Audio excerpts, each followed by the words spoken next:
They all called him invisible, not because he hid, but because the world around him was loud enough to drown the small, steady things that kept it standing. The rhythm of his trowel, the soft scrape of a rasp against brick, the way his hands remembered where mortar should be thicker and where it could be spared.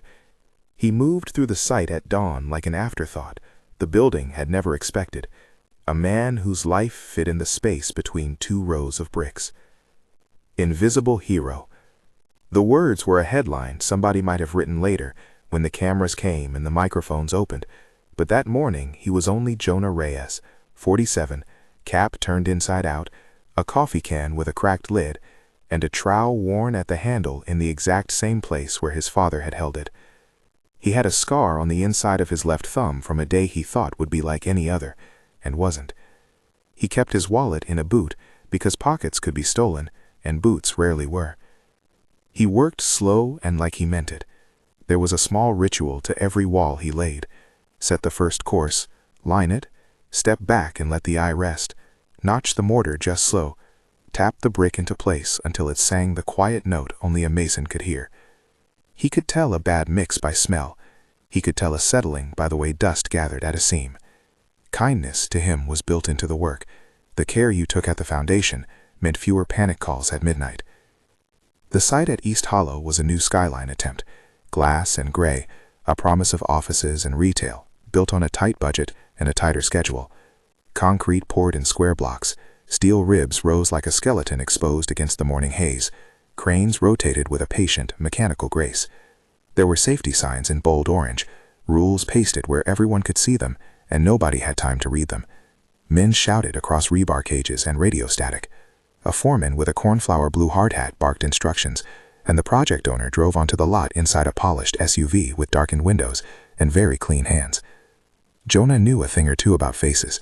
He read them like mortar. What was said hard, what would crumble. The foreman, Miguel Alvarez, had a face Jonah liked. Miguel's laughter met people halfway. He had been a bricklayer once. He understood the weathered pride that came with hands that carry the outline of work. The owner, Mr. Carlyle, never left his car long enough for his hands to get calloused. He left soft, quick decisions in his wake, the kind that cost nothing at the time and everything later. Morning, Jonah said to the foreman, the day the first seam told him something was wrong. It was the sort of morning where a thin, cold sun tried to promise warmth. The bricks smelled of the damp they had held through the night. Men had just returned from break. Someone's radio was playing a jingle faintly in the distance. He was laying a corner where the new east wing met a load-bearing column. He'd worked that corner 3 times, and the joint felt wrong in a way he could not ignore. He ran a gloved fingertip along the seam between 2 newly set bricks, and stopped when his hand met a narrow fissure, a hairline movement that shouldn't have been there. It's in the seams, he thought.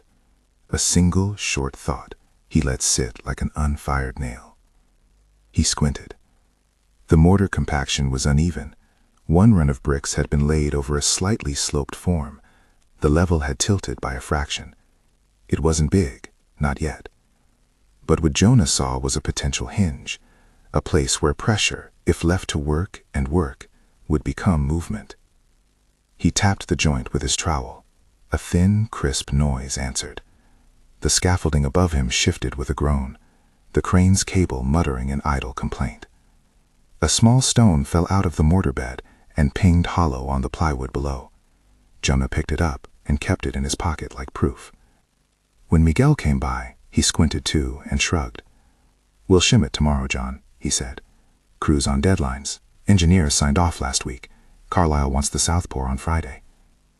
"We shouldn't shim it. That seam's moving," Jonah told him. He told it soft, the way you tell a neighbor you think their dog is getting sick. Miguel put a hand on Jonah's shoulder. "Don't be that guy. Management's breathing over us." "It'll settle," someone else said, an iron worker with a cigarette at the lip of his mouth. He was older than the rest, with a laugh like a loose hinge, and he flicked his lighter as though to punctuate his indifference. Jonah didn't press. He made his notes, as he always did. He left a small mark on the blueprint he carried in his head. Seam east, check reinforcement. He took a photograph with his old phone, the kind with a cracked casing, because pictures made the world harder to deny. He labeled the file, East Joint, Day 1. If you build anything with humans, you'd better expect humans to disappoint you. There would be corners and deadlines, and there would always be pressure to cut them. But Jonah was used to disappointment. He learned to live inside it, to be attentive to the small betrayals materials make when they give up. After that first exchange, things moved like a slow clockwork of denial. A shipment of bolts arrived with the wrong heads. A delivery of scaffolding ties came in 2 days late. The geotech report was summarized in a single line on a clipboard and folded back up. Jonah found the wrapper of the brand name sealant in the trash bin, and it smelled different when wet. He kept a list in the back pocket of his jacket, small things like dates, times, the names of men who'd been passing through after hours. He counted men on shifts and recorded when regs came and when they left. He was not a whistleblower. He was a man with a ledger. That afternoon, he heard the quiet conversation he hadn't asked for. 2 project managers stood behind a stack of pallets, voices low enough to be private and loud enough to carry round his ear. Jonah didn't have to edge close. The words thinned and found him. "We can't bring in the resin," one said. "Not at this order scale." "They didn't budget for the spec," the other answered. "Push the contractors. We'll make up with labor hours." "Done," the first replied. "Just make sure Miguel doesn't start asking questions. He's sentimental." Jonah listened and felt the cold of the crack grow larger. Sentimental, like kindness in a ledger. Sentimental was a code. They spoke of numbers where men should live. He took a picture of them, the way a man takes a picture of where lightning once hit, so you remember it struck. He wasn't the sort to cause scenes, but the small law inside him had a way of demanding action. You don't let a house breathe smoke and then pretend nothing odd about the curtains. He spoke to Miguel again, this time with the photograph on his phone, the men mid-conversation with their mouths the ghost of confession. Miguel's face tightened. There was a moment, long enough to count the seconds, where a foreman's love for the crew and his loyalty to the contract fought like wind in a narrow lane. "I'll look into it," he said. A foreman must keep peace, and money must flow for the site to stay running. That afternoon, he walked past the east seam with his hands hooked at his belt, and the way he looked told Jonah, "I'll look into it and then go to lunch." "He's the one who keeps us fed," an apprentice said later, laughing. The laugh was nervous. The boys listened for the sound of authority and found it absent. Jonah began to layer on proof. He took pictures of the seam every morning and noted a slight widening. He recorded the way a tie rope had frayed and then been knotted with a different brand of twine. He logged the arrival of a small van that came overnight and left with a crate that had fewer studs in it than it should.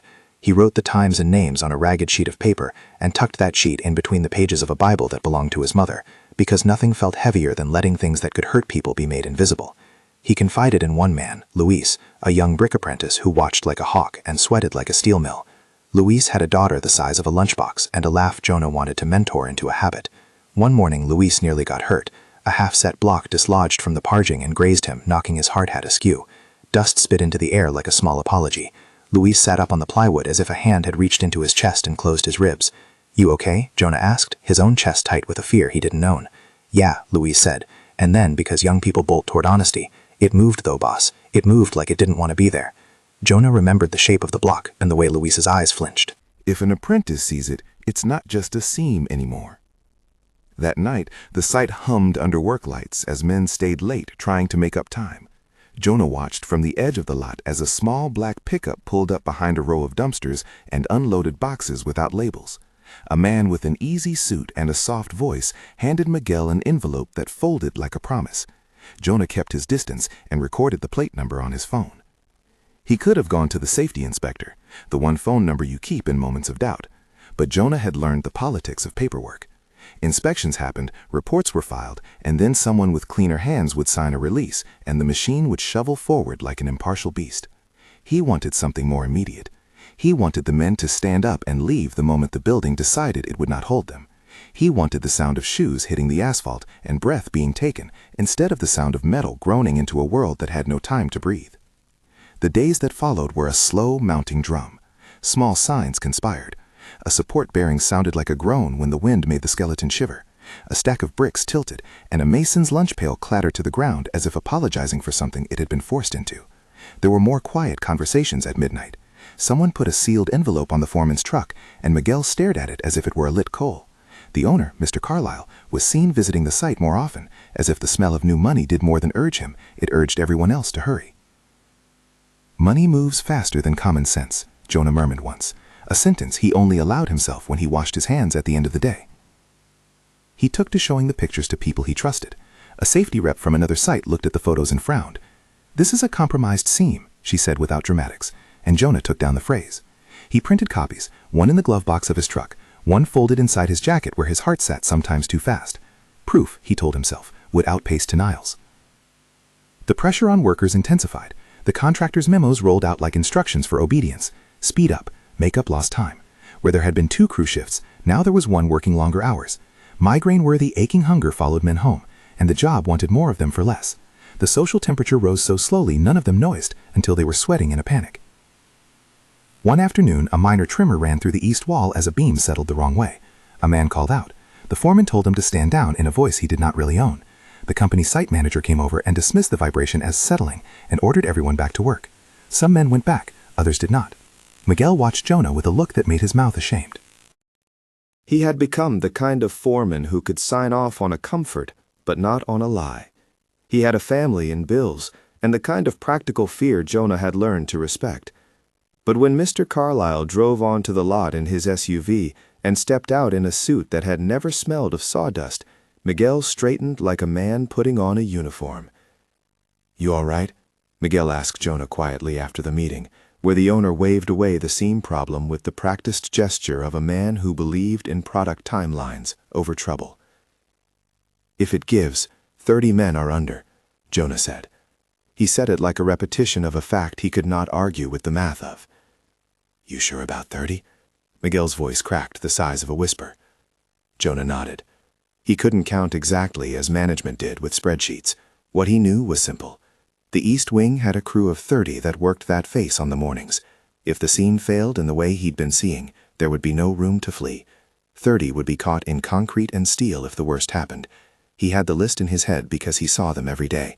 The apprentice, the crane operator with the habit of humming, the apprentice's mother who brought his lunch. It was the sort of knowledge that made a man feel obscene, like a doctor predicting the size of a wound he had not yet seen. He raised the alarm in small steps first. He went to Miguel and asked for a temporary hold. He offered to set up a shoring brace, something he could do without engineering sign-off for temporary safety. Miguel hesitated, then muttered something about budget and schedule, and promised to call it in. That night Miguel called, he always called, saying he had spoken to the higher-ups. Jonah could hear it in the foreman's voice, the voice of a man who had softened and then hardened the other way, because he loved the men. Management's response was predictable, a safety meeting with a consultant who reassured everyone with diagrams that meant nothing to a man whose hands spoke the language of failure.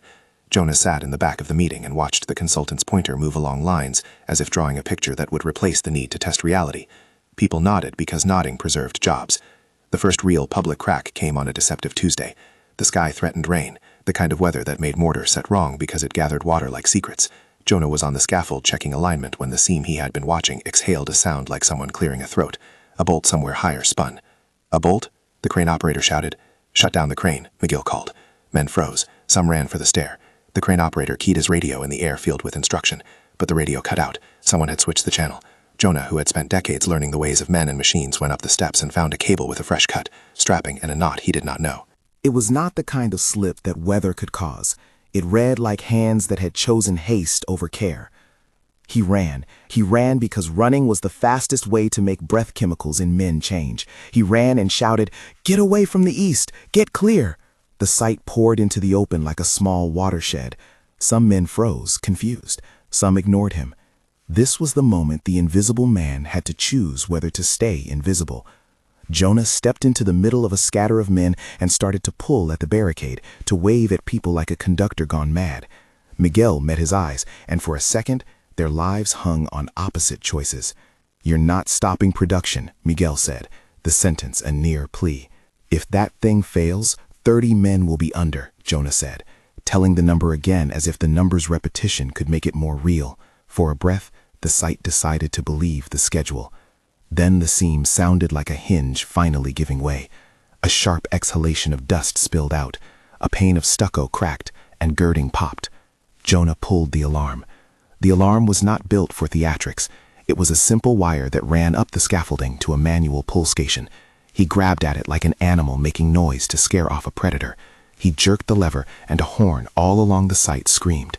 If you wanted to stop a machine of industry, make a noise they cannot ignore. The horn made bodies turn, radios filled with the same word, "Evacuate, evacuate now." People began to move. Some men cursed him. One or two, the same men who'd scoffed before, hitched up tools as if clutching at a memory where their trade mattered more than their pride. The soap-slick suit of an owner materialized at the edge of the lot with a surprised look, like a man who had been cut off mid-gesture. 30 men walked out together. Jonah counted like a man counting his bones. He counted the crane operator, the apprentice, the iron worker with the cigarette habit, Miguel, and others. 30 people who left the mouth of a future collapse and stood in a ring of dust with their chests heaving. They watched the east seam hunched like a sleeping beast. A panel groaned. Then a small section gave way in a shower of stone and dust that looked like someone pulling the lid off a pot. The noise was thunder that was not rain. The beam under the load buckled, and for a second, the whole skeleton of the new wing tilted as if surprised, like an animal caught in a snare and trying to orient itself. No one screamed. The horn shrieked, and the dust swallowed the sound. Jonah's ears rang. A worker reached for his chest.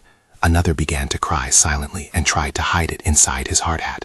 In the silence after the noise, the sight felt like a place that had been cheated of doom. Men who had been merely breathing were now alive with a kind of raw relief. They embraced without words. Luis hugged Jonah until the older man's ribs complained. "You did it," Luis kept saying as if the words were talismanic. Jonah let them cry. He felt hollow with a weight that was not shame. He felt the empty place left by what almost happened and the loud gratitude of it. He had pulled the alarm, and 30 men were alive because he had been stubborn enough to look. Yet even in the glow of rescue, the air was full of politics. Mr. Carlyle's assistant, a man named Sloan, moved through the crowd like a man trying to close a wound that was still bleeding. He said, loudly enough for a camera to pick up, "False alarm. We will investigate and make statements soon. Nobody's hurt, thank God. We'll get back to work shortly." "False alarm," muttered someone else, like an incantation meant to shrink danger. Management spokesmen were good at that, shrinking moments of peril into acceptable deviation. The horn in the distance sounded like an echo of what might have been. Jonah sat on a low pile of bricks and watched expressions sharpen. Relief passed like a wave through the men, but there were also eyes on those who had been allowed to cut corners. Miguel's jaw clenched and unclenched like someone chewing on a hard truth he wasn't ready to swallow. The owner and his team pushed forward the PR line. A brief statement was drafted and signed with penmanship that betrayed no tremor. Carlos Sloan, Mr. Carlyle's head of site operations, told anyone who would listen that the site had been very concerned by minor settling and that due process had worked. There were pictures of the owner smiling with a company flag in the background, a photographer's hand shaping narrative like clay. Some people mouthed gratitude to Jonah and left it at that. Others tried to shake his hand like they had paid him for something. Jonah, who had no appetite for praise, stood awkward, the man who'd pulled the cord feeling exposed. He didn't want a plaque, he didn't want a speech. He wanted the seam fixed for good, preferably by people who would not smile while cutting corners. He wanted the bolts replaced with the right ones. He wanted a safety inspector with independent power and the teeth to shut the site down if it needed it. But that afternoon, as the men walked off the lot in small clusters and the cameras, inevitable cameras, arrived to make stories of men who pulled levers and saved lives, Jonah felt another kind of pressure, eyes that wanted resolution, mouths that wanted a name to praise. He was a man who liked the anonymity of his trade and found the weight of attention as foreign as a suit.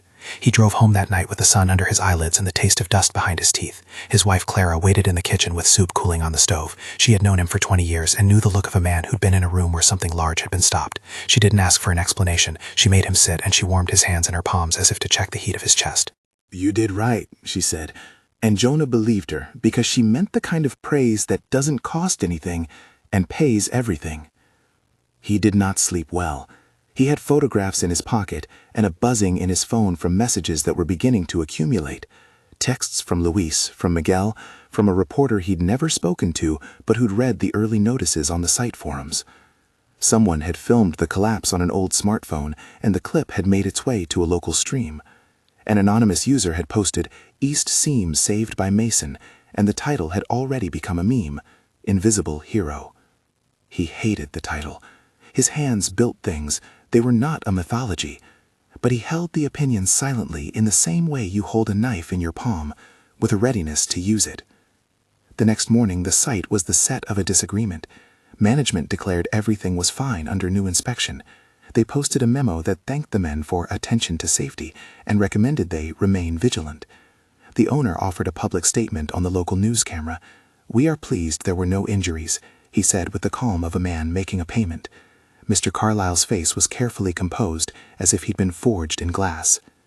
Jonah moved like a man walking through the edges of his own story.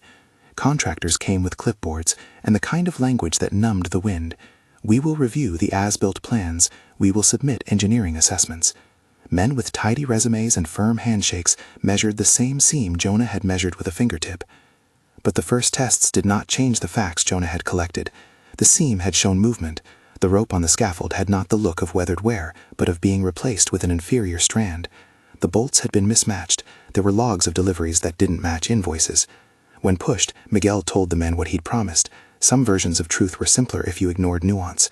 He told them the site did not need to stop, and then told others privately that he felt sick. Jonah did a small, quiet thing after the collapse. He made duplicates. He downloaded the video of the failure and saved it to his old laptop. He printed several copies of his phone photographs. He wrote down the small, stubborn list that had kept him occupied for weeks.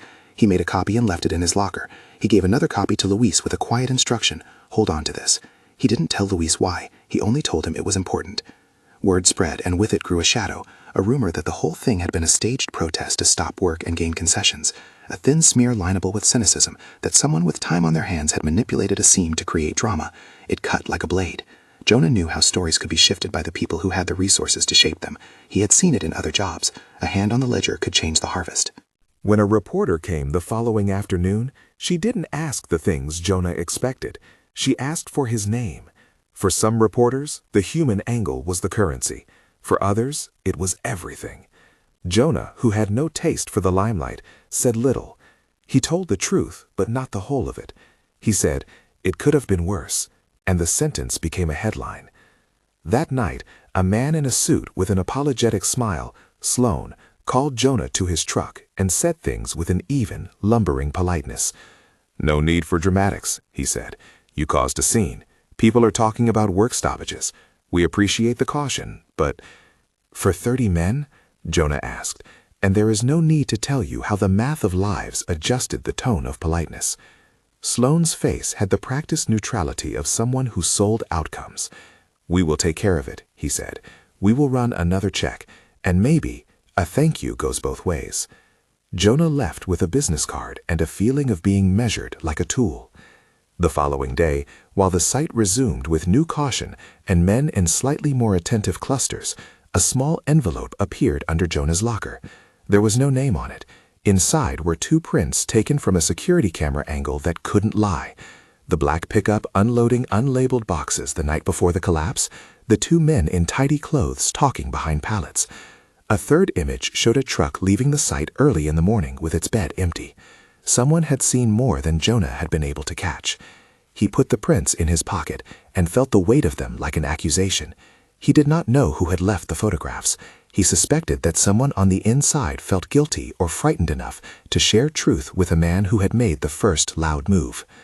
But in the pause between the collapse and what would come after, Jonah felt the early shape of something else, a plan forming like a seam to be set. He would not be the loudest voice. He would not be a creature of cameras. He wanted documentation, and he wanted people to be safe. Those things could exist in the same breath. He arranged a meeting in the back lot with Miguel, with Luis, and with a safety rep who had been on another site that had once faced its own breakdown and survived. "We'll hold on to the copies," Miguel said, the foreman's voice thin with worry. "If management tries to bury it, we push back." "Push how?" the safety rep asked, folding her arms. She had the look of someone who'd been to hearings and had felt the roof of indifference as a roof that could leak blood. Jonah did not have a full answer. He had the small practical things, more photos, an extra copy sent to an email address outside the corporate chain, a note sent to a local safety inspector he'd known from other jobs. He had the memory of 30 men walking out of the mouth of a disaster. He had the sound of a horn. They agreed on something modest: keep the documentation safe. If a pattern of cover-up emerged, they would have the filings and the cameras. If Mr. Carlyle wanted to spin the narrative, they would have a recorded voice and photographs that could not be rewritten. That afternoon, Jonah returned to the seam. It looked different under the sun, like something revealed by light. He pressed his palm to a brick, as if to feel it breathe. The man who had saved 30 lives did not feel like a hero so much as an exhausted fielder who'd been sent in at the 9th to stop a ball at the foul line. He cleaned his tools. Maria down at the diner called to ask what time he'd be home. His daughter left messages with cartoon hearts. He kept the photographs in his kit and the memory of the horn tucked like a small hymn. Even as the site moved forward and the owner issued statements, there were other small things citizens did that did not have the spectacle of press conferences. An elderly neighbor of the site called the city inspector and said they had seen trucks at odd hours.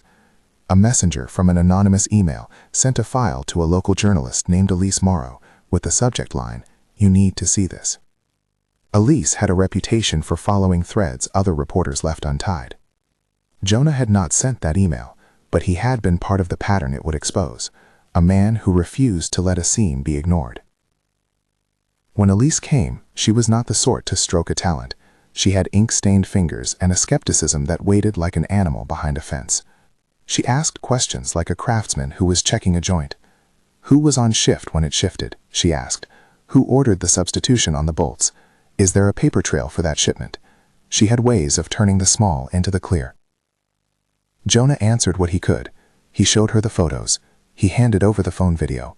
She asked for the security camera prints, and Jonah realized he had them in his pocket, in the same place he kept his wallet and a photograph of his daughter. He handed them over without fanfare. The exchange felt like a drop in a river that had started moving. Elise filed a short piece that night, one that did not try to name villains but asked questions. It raised the possibility of cost-cutting and asked the owner for comment. The article's headline was careful and small, but those headlines have a way of feeding into bigger things. Management's response, predictably, was a practice deflection. They called the evacuation precautionary and praised the quick reaction of site personnel. They used the word precautionary with the same rhythm you use to put down a heavy package, carefully and without letting the fabric of the lie wrinkle.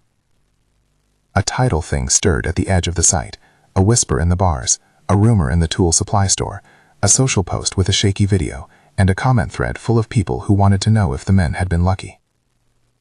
Jonah watched the swell with the kind of attention a man pays to a weather report before a storm. He had done what he felt necessary, and 30 men had left the East Wing alive. That was the narrow and unquestionable fact. But facts wander easily when someone with a purposed hand tries to rearrange them. There was a choice to be made about the next step. Jonah could rest in the relief of the saved and let the incident be filed under almost and precautionary. He could let the company write a press release and let the men return to their tasks under watchful but ultimately forgiving management eyes. Or he could back up the evidence he had amassed by reaching further, contacting a journalist, making a formal complaint to the city's building office, perhaps even going public with his documentation. He thought of Luis and his daughter's lunchbox. He thought of Miguel's dark circles under his eyes. He thought of the way the bolt had spun and the cable frayed. He felt the small moral machinery inside him click. There are moments a man chooses the slow courage of paperwork over the quick relief of being seen as a hero. He chose both, clumsily.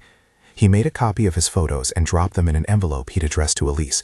He walked across town to the small office where she worked and left the envelope in a mailbox with a note that said simply, "You need to see these." That night, Jonah slept like someone who had done the right thing and not been rewarded yet. He did not know what would follow. He only knew the horn and the dust and the way 30 men had spilled into the open like survivors. The next morning, the site was a new stage. Inspectors came with clipboards and a quiet sternness. Someone from corporate made a speech about safety being our top priority. The man from PR smiled in a way that practiced sincerity, and men in hard hats filed past like a procession. But underneath those formalities, the machinery of denial began to turn. A small file vanished from the procurement desk. A nighttime shipment suddenly could not be traced. Miguel got a call in the foreman's trailer and left his coffee untouched. Jonah noticed small things, a bolt of men whispering and then folding their voices away, a plate on a truck that had been washed and thus no longer matched records. He would later learn the nature of how institutions try to survive scandal. They would begin with soft denial, then pivot to obfuscation. They would offer small concessions, a review here and independent consultant there. They would praise the men for their quick thinking and then attempt to bind the narrative to heroism rather than negligence. It was cleaner to call him a hero and relegate the seam to an oddity. But Jonah did not want his name turned into an ornament to distract from the thing he feared, a structural culture that allowed corners to be cut until someone got hurt. He wanted a fix that lasted. On a late afternoon, long after the press had moved on to the next story, Jonah walked back to the edge of the East Wing. The site was quieter now. He pressed a palm to the brick where the seam had been and found the hairline fissure had been reinforced with a temporary plate and scaffolding shoring. It was a bandage, not a cure. He noted the plate number and the tag on the shoring and wrote it down in the fold of his palm like an offering. As the sun set and the crane stilled, Jonah went back to his truck. He sat in the driver's seat and turned the photographs over in his hands like a deck of small accusations. He had the security prints, the videos, the radio messages logged and printed, the photograph of the frayed cable. It was a quiet arsenal. He kept thinking of the 30 men. He kept telling himself the horn had done its work. He kept telling himself he would not be a man to eat his own bravery. He planned to take the copies to Elise in the morning, to press them into a journalist's hands and let a public eye find what management might prefer to hide. But as he turned the key in the ignition, he noticed a small white van idling across the street. Its driver watched the lot the way a fisherman watches water. A man in a business suit stepped out, walked to the fence and raised a hand, then lowered it as if reconsidering. Jonah felt suddenly, without a reason he could name, that the night had folded into something that wanted to keep secrets. He felt the weight of a choice that was no longer private. He started the truck and drove away with the photographs in his pocket and a plan in the back of his head. He would not seek out cameras, but he would not let the story disappear either. He was the man who had warned, and that warning had saved 30 lives. It was a fact he carried with an awkward pride. Yet even as he drove home, he couldn't shake the feeling that the scene he had left behind was only the first act. The ground beneath the building had not changed its mind. The men who profited from the schedule had not learned to love safety over payroll. The photographs in his pocket were seeds. They would either sprout or be trampled. Somewhere in the dark, a truck with no license plate hummed to life, and a man with a tidy smile pulled a thin file from his coat and read the name Jonah Reyes. If the world was to turn this story into something clean and safe, someone would have to make sure it stayed that way. If not, the scene would be remembered for what it was, a thin crack that almost took 30 men with it. Jonah turned his radio on low and let the night hum. He had done something no one expected a man like him to do. He had pulled a lever and stopped a thing that had wanted to kill. He had saved 30 lives. The thought of that number had settled in his chest and refused to move. Back at home, his daughter had drawn a picture of a big horn and a man with big hands. His daughter had taped the drawing to the dashboard of his truck, a horn the size of a house and a man with very big hands. Jonah kept it there like a promise he could look at in traffic, and the picture rode with him to work, a paper talisman for mornings that smelled of mourner and something like worry. If you like stories of unnoticed heroes, hit subscribe. There was no better time, he thought with a half smile, for the world to learn how small acts can pull a lot of people back from the edge. Elise did the slow work reporters do when a story smells of more than a single incident. She read the memos, called numbers that tried to hang up, and listened for the squeaks inside corporate language. She took Jonah's prints and video and turned them into a line of questions that could not easily be shrugged off. She found a source inside procurement who admitted, on background, that a particular resin had been swapped for a cheaper product when budgets tightened. She located a night shift supervisor who remembered a van with no logos unloading unlabeled crates. She asked, pointedly, for Mr. Carlyle's procurement logs and for the chain of custody on the scaffold ties. Each question was a carefully placed trowel stroke, smoothing doubt into a surface that could hold the weight of truth. When Elise published the first feature, it landed in the local paper with a headline that refused to decide if it was praise or accusation. Near miss at East Hollow, worker says warning saved 30, questions swirl. The story kept the facts tight. Alarm pooled, evacuation, part of East Wing failed. It wove in the photographs Jonah had given her, sequence shots of the seam, the frayed rope, the van by the dumpsters, and it closed with a single quote from the owner: "We will cooperate fully with authorities." That statement fit the tidy shape of a press release and did little to settle the men in their bones. But words on a page are not the same as the sound of a room shifting. The public notice made the city inspector call for an official review. That review meant paperwork could no longer be disappeared in the back of a trailer. It meant independent engineers would come and tread across freshly poured concrete with clipboards and instruments, and it meant that the neat little memo that said engineers signed off would have to stand for something more than a stamped name. Carlyle's camp reacted as any organization does when its narrative is under threat, first with calm, then with choreography. Sloan and a PR team arrived on site with a neat bundle of talking points, a prepared statement about precautionary measures, and a certified inspector already briefed to find nothing catastrophic. He smiled at workers and offered a sanitized version of thanks that felt to Jonah like a bandage being labeled a cure. Jonah did not crave confrontation. He wanted the bolts replaced, the right resin used, the scaffolding tied properly. But stubbornness and the memory of a horn screaming had a momentum of their own. He agreed to speak with the inspector. He handed over his copies and his timeline, and he answered the same questions he'd been asking himself. When did you notice it? Who did you tell? What did you see? He felt exposed as he spoke, like a wall removed and the inner bricks counted. but he also felt steadier, as if the act of saying it out loud laid a mortar line that might hold. The independent engineer, a compact woman named Dr. Renee Firth, walked the east seam with the bluntness of someone trained to listen to materials rather than politics. She tapped, she listened, she measured, and when she spoke, it was with a voice that did not try to be a salve.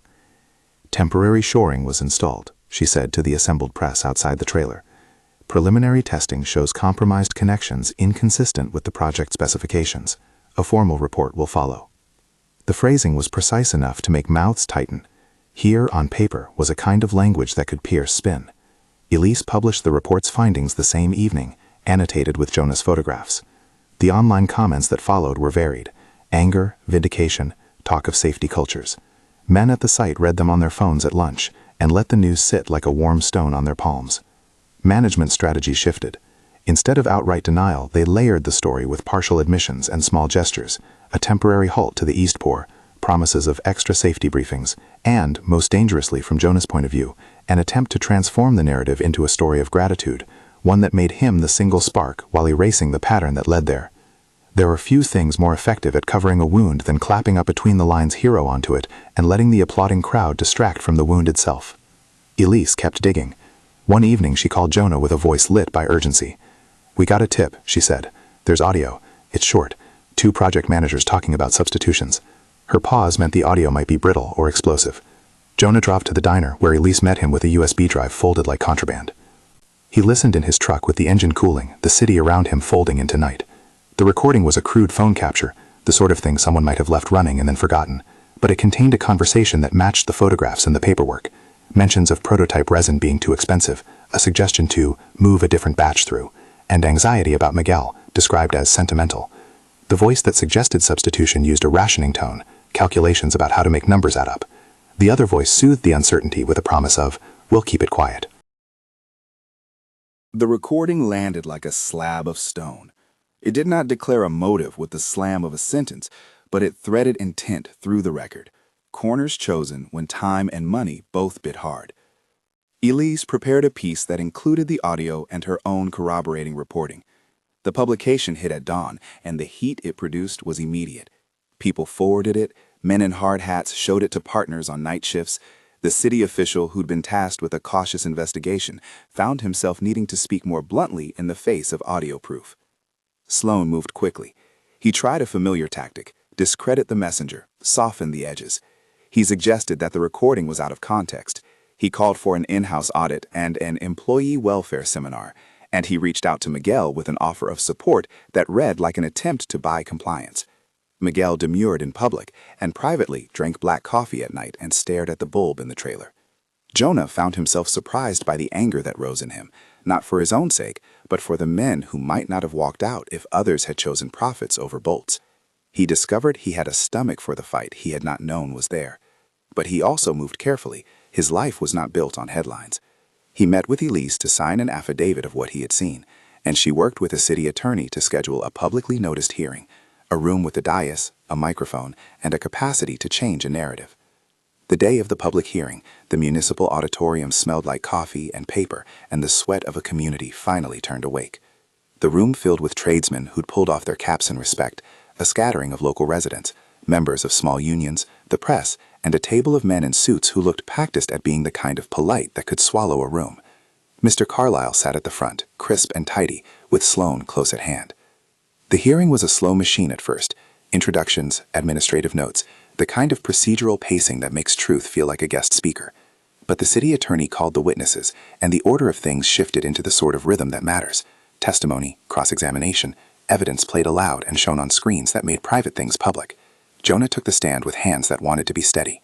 He sat, and he looked not up into the glare of the faces, but out at the gathered group: Luis, Miguel, the crane operator, men who had been with him in the echo of that horn. He described the seam in the terms he knew: a hairline movement, a sound like someone clearing a throat, the frayed tie that did not look like the weather. He handed the court his photographs one by one, explaining what each captured: the seam on day 1, day 3, the rope knotted with an inferior twine, the van by the dumpsters.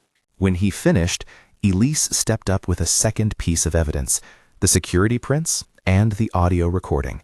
She played the audio through the room's speakers. The voices that had been private floated in the air, with everyone listening. There was a silence as the recording ended, and then a murmur, then a sharper intake of breath that carried through the hall. "Did you recognize any of the voices?" a city official asked Jonah. He nodded. One was procurement. The other, the one who said, "Keep Miguel quiet." I knew the way he spoke. He was at the site. Then the municipal engineer, Dr. Firth, presented her independent findings, discrepancies between the specified and the installed materials, loads that had been supported by temporary fixes, and an assessment that the near collapse had been consistent with the substitution and the overlooked seam. Her language was careful. She was a scientist, not a zealot, but care has a bluntness of its own. The reaction in the room shifted. Faces that were tight with corporate calm now looked smaller. The owner's team, which had sat with the easy arrogance of practiced denial, frowned and exchanged hurried whispers. Mr. Carlyle's smile thinned. Sloan, who had been all steady politeness, finally leaned forward and offered a public statement. "We regret any disruption," he said, and his voice was the same even tone he'd used to smooth over problems before. "We will work with the city. We will cooperate." But words had been layered with images and recordings now, and the weight of those layers demanded a stronger move. The city official had options. Fines, mandated repairs, orders for criminal investigations were a possibility, though the hearing itself would not be a trial. What this hearing could do was bring a community voice into the record, and that was sometimes enough to change behavior. A younger man at the city's table, an inspector named Malik, stood and addressed the room. He had been to hearings where committees nodded like the dead but changed nothing. He spoke plainly. "This is not just about paperwork," he said. 30 men walked out because one person, one worker, saw a thing and acted. We can honor that by making sure this never happens again on this site. We have the authority to pause work on the East Wing until a full remediation plan is accepted. If that plan is not satisfactory, we will escalate. The room's temperature dropped. Men in suits paled. Miguel's face was a map of relief and anxiety. The owner shifted in his chair. Testimonies flowed. Luis described the morning the block dislodged and how he had looked up at the scene with fear. He did not use dramatic language. He was a young man who knew the sound of a block saying it had had enough. The crane operator spoke about the channel being switched, how he had lost communication for a crucial minute. Miguel admitted, his voice thin with guilt and an unwilling loyalty, that he had been told to keep the line moving, to trust the paperwork. He apologized in the way a man does when he has been part of an assembly line of small betrayals. Then Elise requested to be allowed to present the security prints of the van and the night unloading. The theater of evidence shifted again. Images that had been private were projected on a screen. A van sliding behind the dumpsters, men in tidy clothes handing over boxes, a truck leaving too light. A hush moved through the hall. Members of the local union leaned forward. A woman in the next row clasped at the program. Sloan objected to the relevance. His objection came out too sharp, scolding in a way meant to redirect the room's attention to due process. But the city official held the line. "We will review these images," he said. "They will become part of the record." There is a moment in every public unmasking when the room decides between disbelief and outrage. It is a quick thing, sometimes a gasp, sometimes a single shouted question. And that day it arrived as a simple demand from a man in the back of the room. "Why did you risk us?" he asked, voice raw. Why did someone think this was a fair trade-off? The question swung the mood toward accountability. People began to shout things they had kept inside after the boss's jokes and the heavy schedules. The owner answered with the practiced tones of a man who believed he had a duty to keep construction moving. But in his eyes there was a flicker that betrayed the calculation he'd made each time a substitution or a delayed delivery shaved a day off the schedule and $1 off the budget. The hearing did not invent consequences on the spot. The city ordered a thorough audit, and the East Wing's work was tossed under an official stop work order for the elements most compromised. The order was a paper that had force. Work that could breach the order would carry penalties. For the men on the site, it meant a pause from the grind and the beginning of something that felt faintly like safety, an enforced chance to do repairs the right way. But the larger thing the hearing produced was a public flipping of narrative. The story of a near tragedy could no longer be reduced to precaution. The evidence made it negligence in the public imagination, and negligence has a way of being corrosive when people see it. From the press gallery, cameras lingered on Jonah. The subtitle on a late-night news segment called him the bricklayer who pulled the alarm. He bristled at the phrase, which both flattened him into a caricature and thrust him up on a pedestal he hadn't asked for. He didn't want to be a symbol. He wanted a change. After the hearing, a small procession formed. Luis walked up to Jonah and wrapped him in a fierce hug. Miguel, who had been quiet and broken, placed both hands on Jonah's shoulders and said the single sentence Jonah had been waiting to hear. You saved them. Recognition arrived in small human gestures beyond press frames. Men shook his hand uninvited and meant it. Clara baked a small batch of cookies for the crew and left them at the trailer, a domestic benediction that felt like gratitude in a form he recognized. A neighbor dropped off a card with the child's drawing copied into the inside cover and the word thank you scribbled in felt tip. Yet the world of image management and corporate calculation did not surrender easily. Sloan attempted to persuade Jonah to accept a community award at a ribbon cutting that management planned to stage, an event intended to focus the story on heroism rather than culpability. Jonah received the invitation in a letterhead envelope the size of a posture. He felt the trap in it like a splinter. There are ways an institution will try to close a crack. One is to plaster over it with ceremony. Jonah considered the offer, and then, after a sleepless night, where he counted bolts again in his head, he made a decision that was small and sharp. He would attend the ceremony, but on his terms. If the ceremony became a stage to rewrite what had happened, he would not let it be a distraction. He wanted truth to be the frame, however messy that would be. The ceremony came with the trappings of civic applause, a red ribbon, a podium, a banner that read East Hollow, built with pride. There were speeches about resilience and the quick reaction of staff. Mr. Carlyle stood tall beneath the banner, his voice polished like chrome. Sloan guided the narrative with the practiced hand of someone who had spent years sculpting perceptions. Jonah took the microphone with hands that remembered mortar more than public address systems. He did not read a speech. He stood quietly and spoke in the clear, weathered voice of a man who had been close enough to a thing to know its weight. I don't want to be a banner, he said simply. If you want to thank me, replace the bolts. If you want to honor the men who left that day, make sure the subcontractors use the materials that were ordered. Fix what was broken, so the next horn doesn't need to be pulled by someone like me. The crowd listened. The owner swallowed a line of words that could have been defensiveness. Sloan shifted uneasily. For a county official, the plea was inconvenient. For the men, it was a relief. Then a man from the union, broad-shouldered and red from the sun, stepped forward with a small object wrapped in cloth. He placed a modest plaque on the podium, one that a local craftsman had carved overnight. It read, "For Vigilance, for the men who watch the seams." The plaque was not grand. It was heavy in a different way. Jonah looked at it, and then, in a gesture that surprised the cameras, he took a little hammer and a tool meant for masonry and tapped the plaque gently until the carving softened, then placed it on the ground. He refused the ribbon, and instead asked the local union and the city to stop the staged applause and to consider the plaque not a decoration, but a reminder, to be nailed in the construction trailer where men could see it and remember that their safety was a thing to be actively defended, not merely spoken about. The act was symbolic. He did not want praise for himself, nor did he want the incident to become an ornament that masked an ongoing culture of cutting corners. The symbolic breaking of the pedestal that would have turned his action into spectacle felt like an unspectacular moral act, an unglamorous reclaiming of the narrative. The cameras, anticipating a more theatrical note, lingered on his hands as he returned the plaque to the ground, and the footage spread, not a statue, but a benchmarker, placed low where people could sit and remember. The aftermath carried its rhythms. The city required remediation. Independent engineers oversaw the removal of suspect materials and the installation of correct hardware.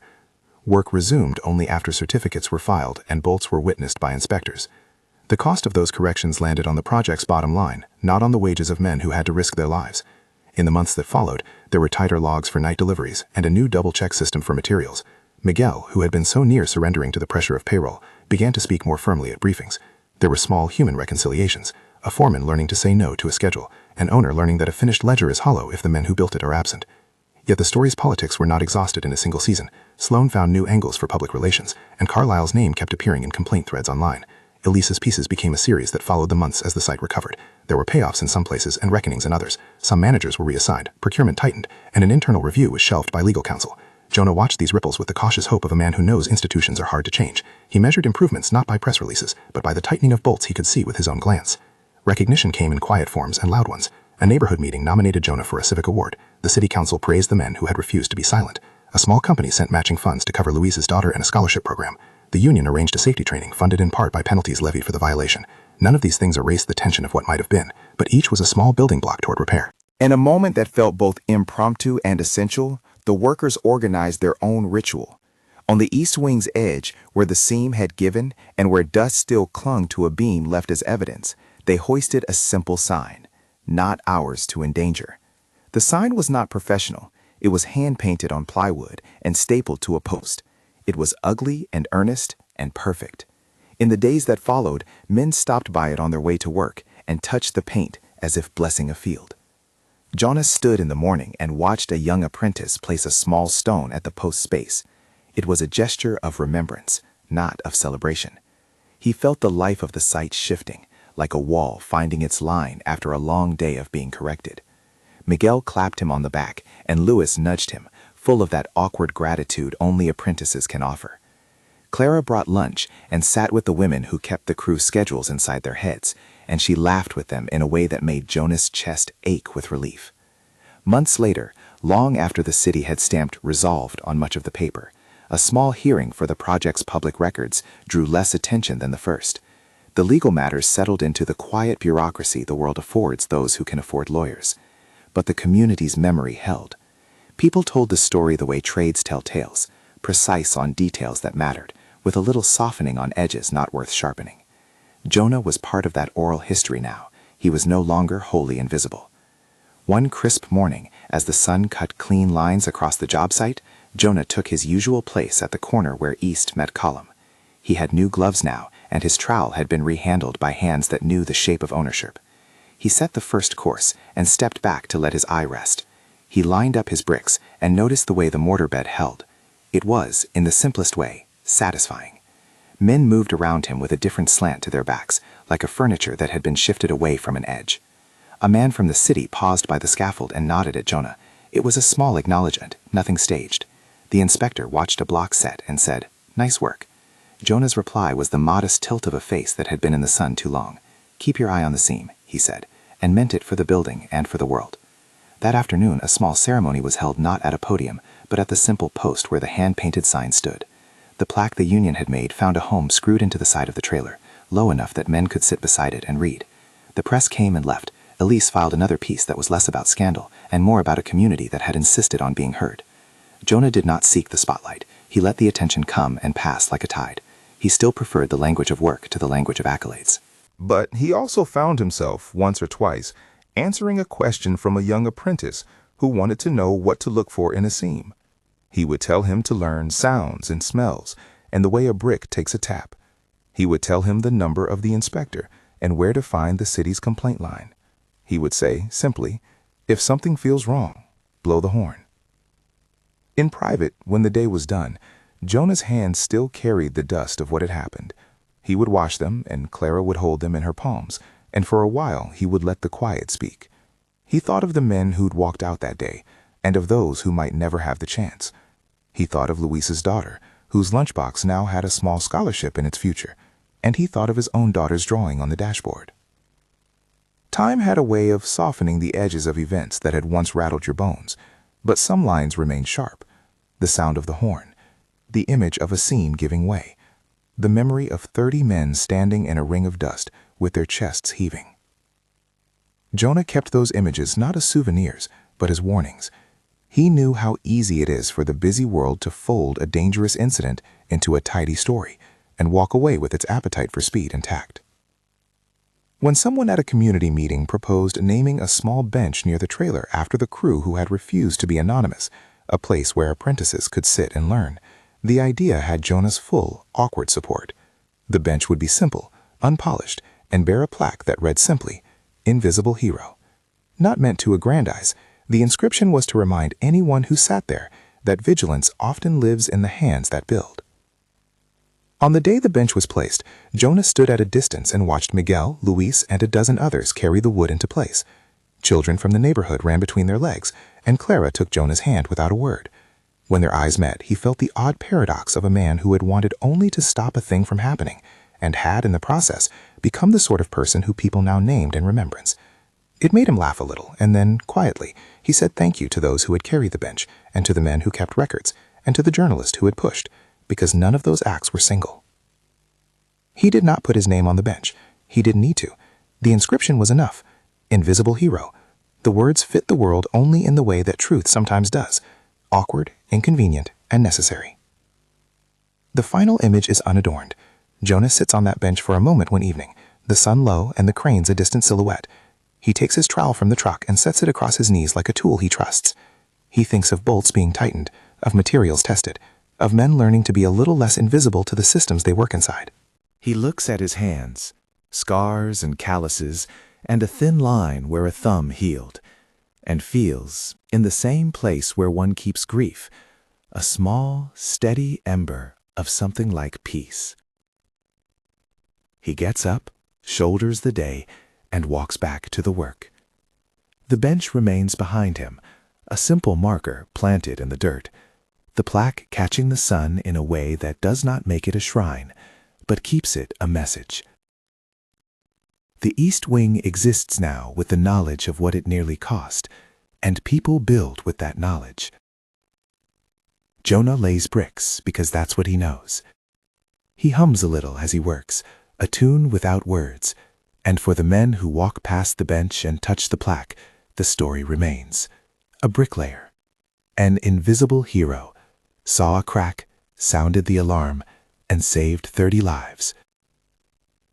If that is the shape of heroism the world will have, let it be honest and quiet and rooted in hands that keep the city standing. If this moved you, like and share this story, and subscribe so more of these hidden hero stories can be told.